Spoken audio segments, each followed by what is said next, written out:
120 going twice. Sold. 120 bucks.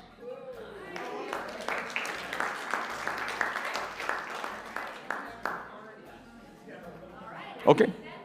Okay. I want to hear from the crowd. Was that good enough to see me stand on my head for 30 seconds? Okay. My assistant's going to give me a drum roll. I think I better take this off, though.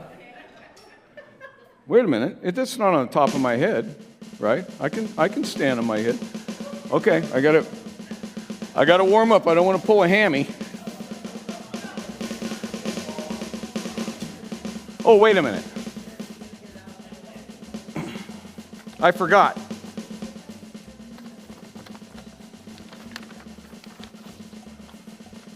There's my head.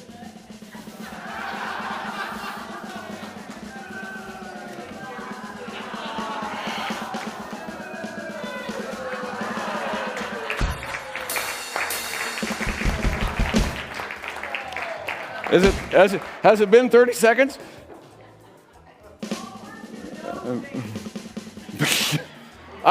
Okay, I think that's 30 seconds. Thank you, folks.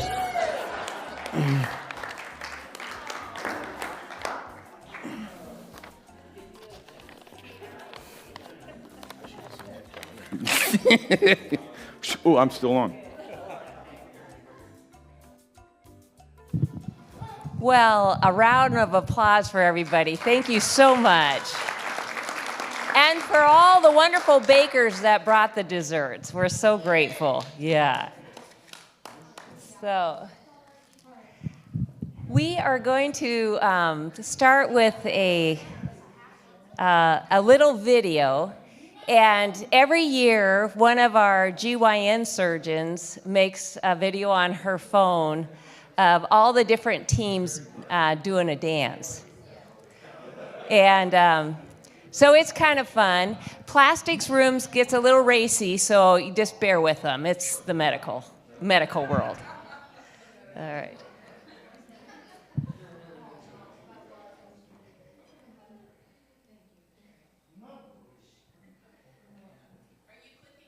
I am. Go ahead, Kristen. Is it on? It is. Oh, hold on a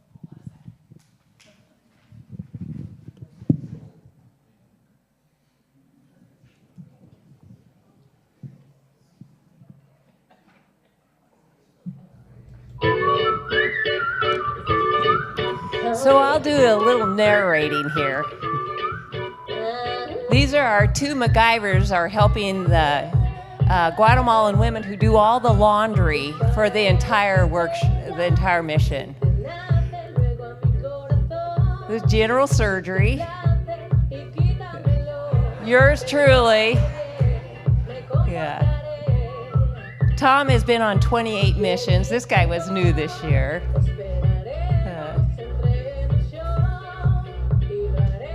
And you all recognize that face, don't you? Michelle Petrofis and Dr. Dale Harris. Yeah. And Juan, he was my sidekick for the whole mission. We have two schedulers that come, and all the girls in the front are translators. They came from the university, and they give up 10 days of their time to translate for us. There's those naughty plastic team. Yeah. Everybody gets to choose their own dance.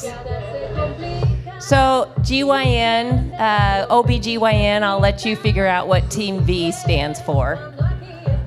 So these four of them are surgeons, and the one in the middle is who recorded this, so she took 4 times as long as all the rest of us showtime.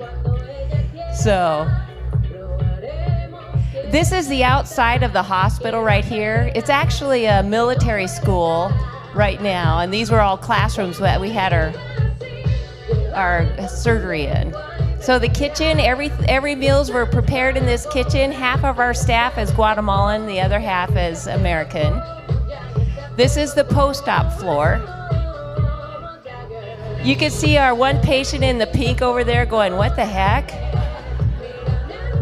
But it's a pretty young staff. I mean, this team, they all hear about the mission and come on it, and it just changes their lives. So. They're pretty good dancers.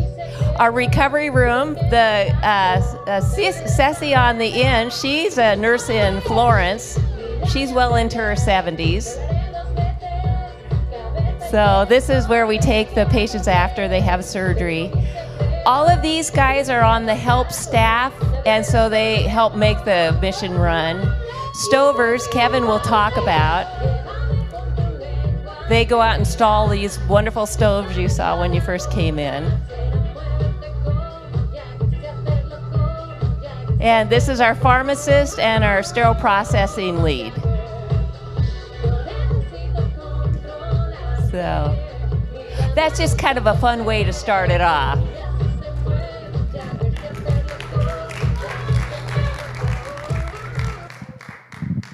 So every year when we go, our mission headquarters where we have been for the last 4 years now is in Santa Cruz del Quiche, and it's about a 3.5-hour bus ride from the capital of Guatemala. And so this is a lot of what Kevin does for MacGyver's, but when we pull out all of our stuff in boxes, there's the operating room and the post-op floor and probably anesthesia. So it's just this giant pile of storage containers. And because we were gone for 2 years, they were filthy. And so we had to do the first early team, this is all the early team. This is right outside. We have 4 operating rooms to the left, and this is right outside where we kind of have our supply area. So lots of cleaning. Because we're in classrooms, this is the scrub sink where the surgeons scrub before the cases. We do have a certain soap that they do an initial scrub in this sink, and then it's just a squirt you clean your hands with. But it's all pretty rudimentary. But we do try to give just as good quality of care in Guatemala as people can receive in the United States. So we have 4 autoclaves that get set up every year, but we have to MacGyver too. So when the anesthesia needs warm saline for their IVs, we have rigged up a warming tub for us. Everything is centered around this front desk. And so you can see behind Ann, that's all of our surgery schedule. So we have 4 rooms. We have 2 general surgery rooms, 1 plastic room, and 1 OBGYN. So mostly for the general surgeries, we do a lot of hernias. And this year we did 13 open gallbladder surgeries, which is pretty amazing. We did 92 surgeries in all this week. This is the waiting area, and I have to say, when our patients come, this year was different than we have ever done it before. Usually we triage them, people come for miles and miles, and when the bus rolls up, there can be up to 300 people outside of the gates. But this year, because of COVID, we sent a pre-surgical team in January, and we had the surgery schedule was filled, and it actually worked out really well. So patients can come and they have 1 family member with them. So some of these people sit out there in those chairs for 8 hours, waiting for their loved ones. So the Guatemalan people are so family-oriented. It's just heartwarming. This is the pre-op area where patients come, they get changed into a gown and have an IV started. You can see we have a translator, and then Amber is our head anesthesiologist. Sometimes we need 2 translators because in the Mayan dialect, there's 20, or in language, there's 26 different dialects. So we need somebody to translate from the Mayan dialect to Spanish, Spanish to English. So, but anyhow, this is where we get our patients ready to go.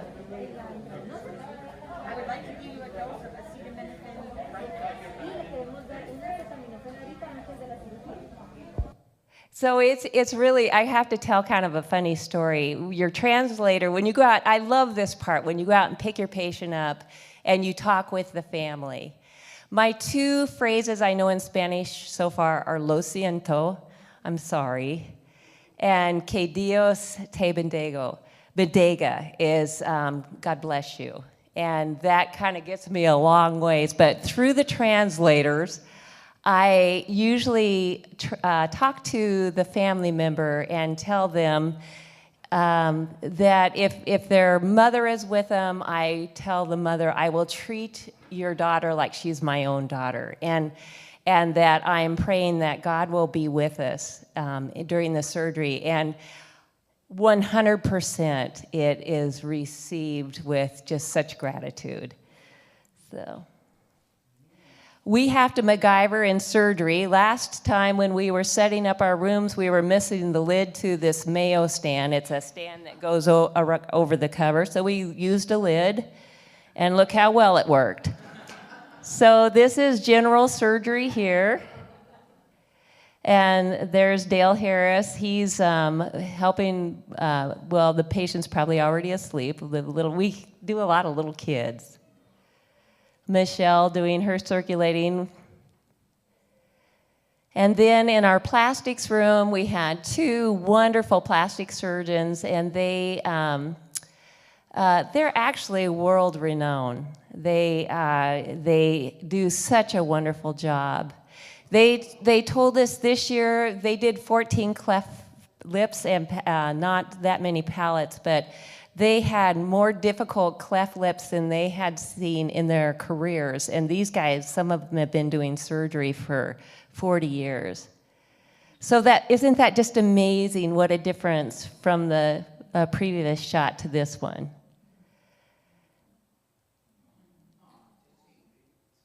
I mean, it's all soft tissue kind of thing, but it's really fine work. Isn't that something? And I look at this next one, I look at that little girl, and it just gives me goosebumps.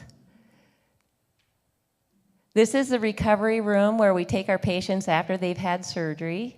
Again, the translators go with us wherever we go with the patient.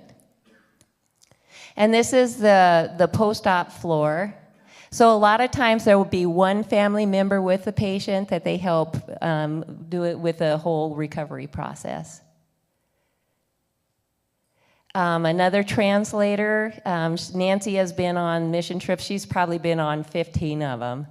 But she's talking, I told my Bible study group, this little guy here, it's the first time in the years that I've gone that we've had to send a patient to the Guatemala City and have them airlifted. He had a cleft lip repair. He was doing great. But little kids, when they don't circle drains, they just like go down them all of a sudden. And we were having our nightly meeting. It was 8 o'clock at night, and then all of a sudden, three nurses and the surgeon and came through, and he had swollen around his larynx, so he was having problems breathing. So we were able to intubate him and have him transported to Guatemala City. But the heart-warming thing about that is that the medical staff that all worked in there, I mean, everybody knows what's going on. Took up a collection and gave money to the parents so they didn't have to worry about a place to stay. Because these people are so, some of them are so poor, they just don't have anything. And like I said, they're very spiritual people. For me, it's like a retreat every time I go. They're close to God. All right, so I'm going to turn the mic over to Kevin, and he's going to get into the construction and MacGyver part of things. Yeah. Is there a question? What kind of OBGYN things do you do? We do abdominal and vaginal hysterectomies. It's now legal in Guatemala for women to have their tubes tied. That happened about 4 years ago without their husband's consent. But still, we don't do that many tubal ligations, and then just other, kind of tucks and, yeah. We know. I can, yes. There you go. All right, there's a good-looking MacGyver. Thanks to Bruce and Lene, they found that mat for me a couple years ago. So back to the bodega again. That's the first thing we do as soon as we get on the property is try to get into the bodega. We've had troubles, locks being changed before, so we've learned we need to pack either bolt cutters in our carry-on, or not carry-on, but in our checked baggage, or a grinder, so that we can get into the building and get all this stuff taken to where it will actually be used. We had a electrical failure with the whole building, and we traced it outside, and it was the utility company, so we called them. This is the equivalent of a PUD service truck. If you look on it, he's got coils of wire on the handlebars and stuff. I mean, that's who showed up and fixed the problem.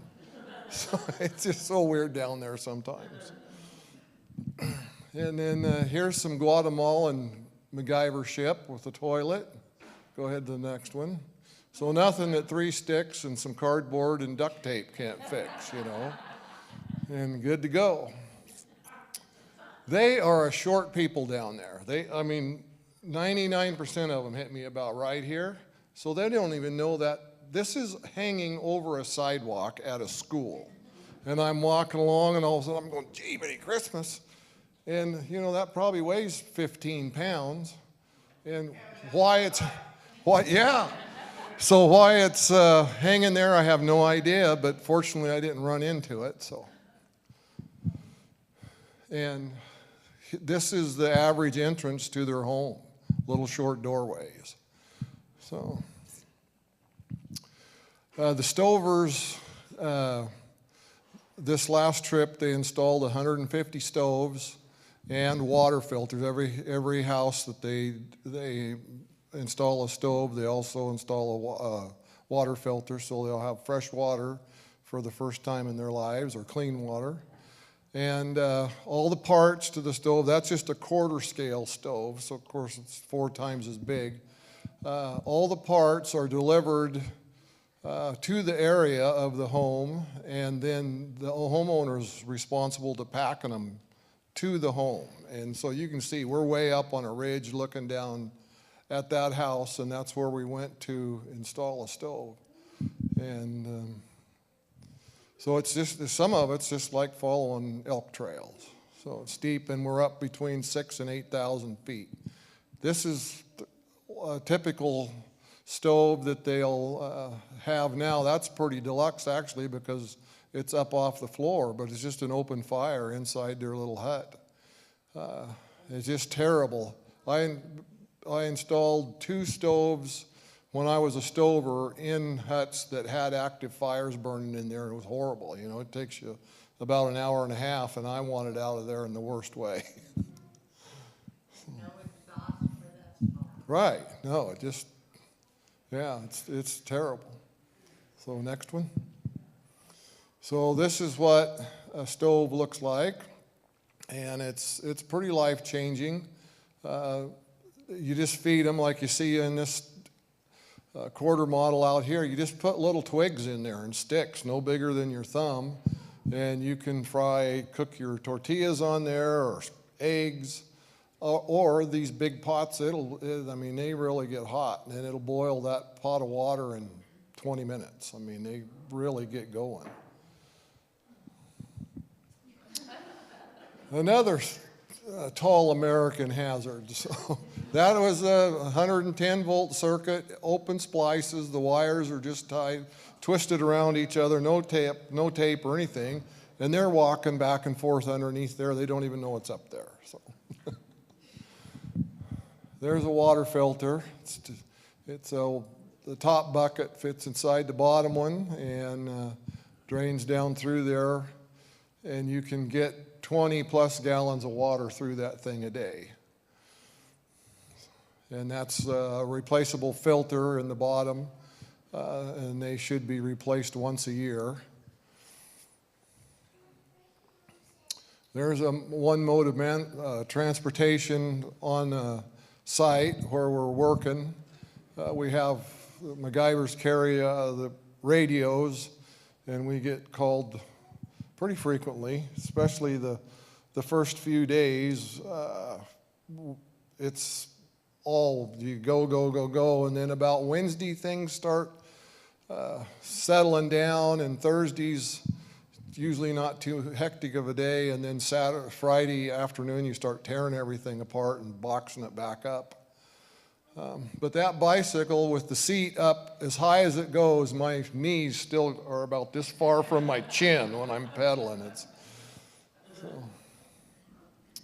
There's another MacGyver thing I did. They wanted this pegboard hug so they could put their surgical tools on it, and we weren't supposed to drill any more holes in this wall, so I used existing holes, baling twine, duct tape, and everybody was just giving me a bad time. We're going to have 40 pounds of tools hanging on that thing. I said, it'll hold. It lasted all week, amazing. That's outside the dining room, and if it's a paper towel dispenser, just wrap it to a fence. The hospital is probably 20,000 square feet. It's a pretty good sized building, but it has 260 amp electrical services. So when we come in and want to start doing surgeries and whatnot, the first year was a real battle keeping everything running, and so we've got it figured out what equipment we can run off of building power, and the rest of it's run off these generators. And it's been working real well. I don't think we had any problem this last year at all. We do one check at 9 o'clock Monday morning before we start surgery. Well, actually, we do the check Sunday night. We turn everything on that's going to go on, start the generators, and we know we're good to go. If nothing trips, yeah. So they don't show up very good, but that's the extension cords from the generators to 3 of the ORs have to run off each one of the generators, and then there's one room that can run off building power for the surgeries. All the laundry is hand washed. There's actually 2 gals there that did it all, and I mean, they are hard workers. They are at it all day long, and it's not easy work. And then it's all line dried. So we provide tents. A lot of people like sleeping in the tent, so we had about a dozen tents that we set up and have them ready for. Like Peggy and I are on the advanced team, and so we're responsible for setting the tents up. And then when the main body comes 3 days later, well, then they're ready to move in their tents for sleeping. The stove team, like I said, did 150 stoves and water purifiers in people's private homes, and then they also, every trip, they do one school where they put in a larger size, commercial size stove so they can fix big meals for students, and they also leave 10 water purifiers. and they took up a collection.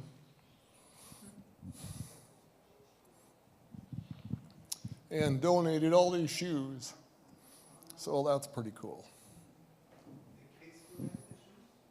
Oh, the mission team donated this. Yes, yeah.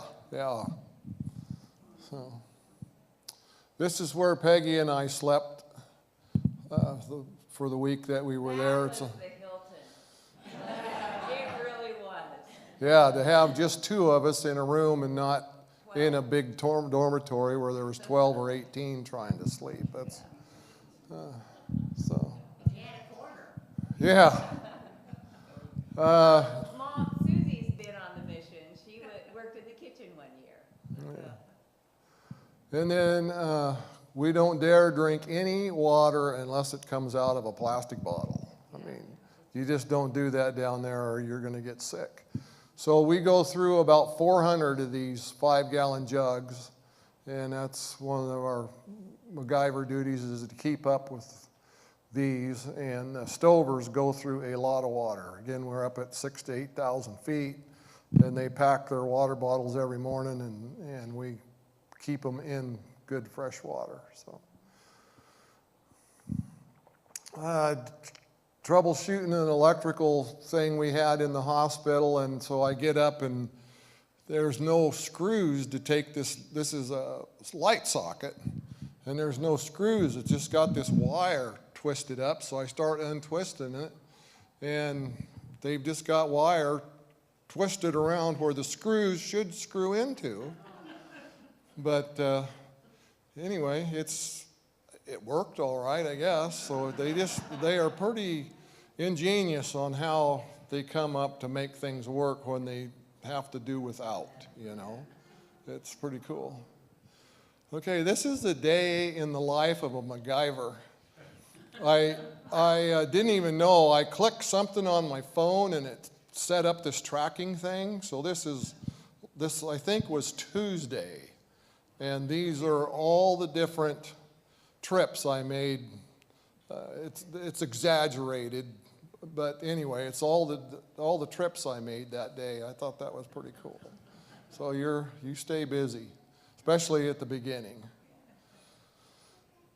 And there we go, two hard-working MacGyvers taking a break with their feet up. Yep, it is. I'm a lot younger in that picture. Yes. So, anyhow, that's what I've got for you. Do you have any questions or anything? Did you get rained on at all? No, it rained a little bit, 2 nights, I think. But it did not rain a drop during the daytime on this trip, and typically it doesn't. This is the dry season when we go, February, March.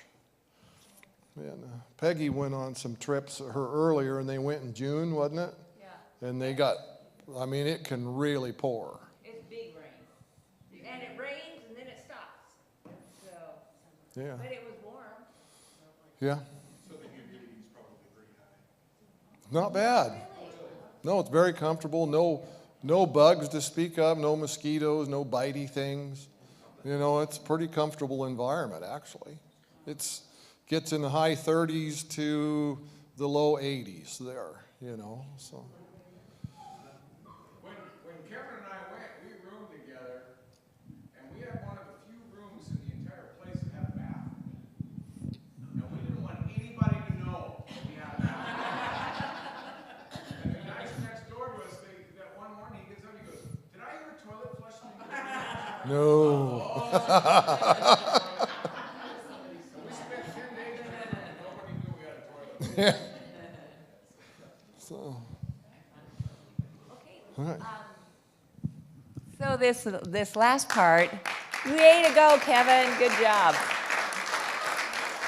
Is just some testimonies of other people who have been on this trip.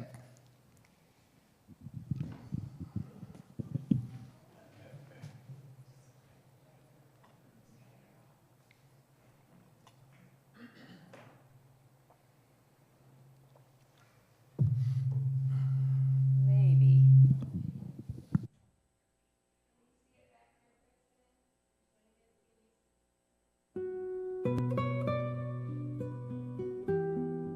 You know, it's the grace of these very humble people.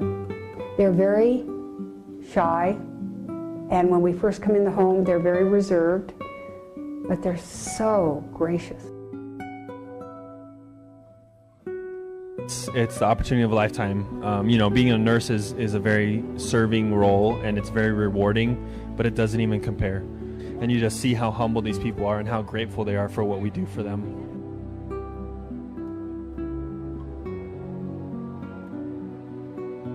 A program like this is, it's a testament to what can happen if something is really basically good and people want to get involved. It's really definitely a life-changing experience. Yeah, I do a lot of things for other people, but you know, the things that I get in return are so much greater. What we do seems so simple, yet it has such a profound effect on their lives. We are citizens of this world. We are our brother's keeper. We have to do things. We have to do things. Because if we don't, the world will never change. I can't imagine not being back. And I can't imagine what my life was like without this. It's a gift of humility. I'm retired, and a few years ago when I started this, I thought, well, I'll give it a try, and it got to me, and so I keep coming back. But when I came down here, there was finally a way that I could give back to some part of society, something that they don't have. It really is a life-changing experience, and if you come on a medical mission, you will come back home changed. You'll look at the world a little differently, and you'll realize that we may speak different languages, we may have different body types, we may have completely different circumstances in our lives, but we're all human beings and we're all worthy of the very best care that we can give to each other. The adventure factor is huge to me because every time it is an adventure. Well, our hope is to really treat the poorest of the poor, and I think for the most part we do, but everybody's really needy here, and I think they're so appreciative because they really don't have the resources available to them that we do. These people need our help so desperately. Just to be touched by another human being and to know that they are cared for is so important.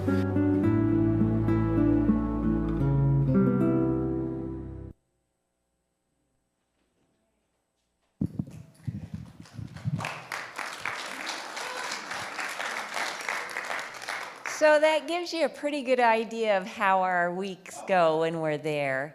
Robert, our team leader, took a tally of how much it cost us to do surgery, and we figured for the week that we were there, we did 92 surgeries. It was $49,324. So that was $536 per surgery. If you compare that same number in the United States, it'd be well over $3 million, and that wouldn't include your hospital stay. So it really is quite a service to these people who can't, have a gallbladder taken out in Santa Cruz del Quiche was $1,000. To have it taken out in Guatemala City would be about $5,000. And these folks actually, they can't even handle going to the doctor. So the stoves, we figured, ran about $60,000. It's a cost of about $480 per stove and water filter, $400. With that program, the people invest in it. They save up $25, and that is their part. So they have ownership in the stove. It's not just given them. And that makes an entire difference in how that's received.